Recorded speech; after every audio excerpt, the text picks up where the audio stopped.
the Old Testament, there were two main schools of thought. Scholars say there was a priestly school and a Deuteronomic school, signified by P and D. So the priestly school, one of the ways you can see the Old Testament, especially the first five books of the Scriptures, is when you see a lot of numbers and order.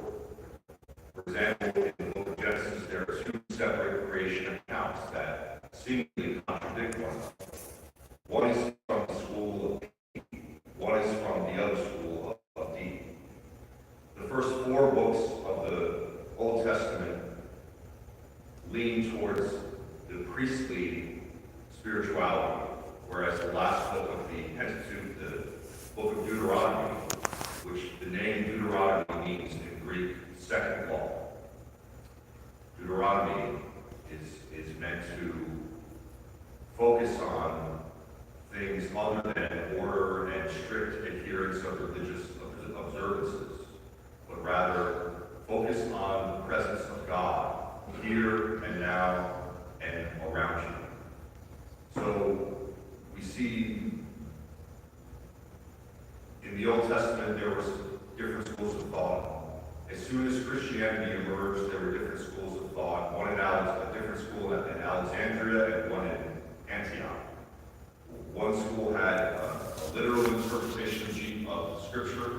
Another one took a more symbolic approach to interpreting Scripture.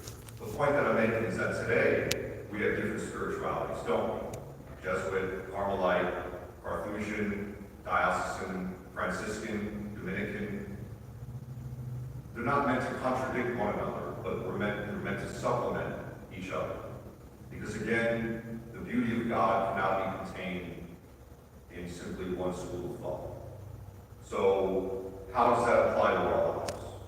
Well, we should look to a variety of examples, a variety of experiences, a variety of influences in our lives to strive to understand God. If we stick with just one thing, there's a big chance that we're not going to get the whole picture. Now, does that mean that we have to be privy to every single New Age school? No.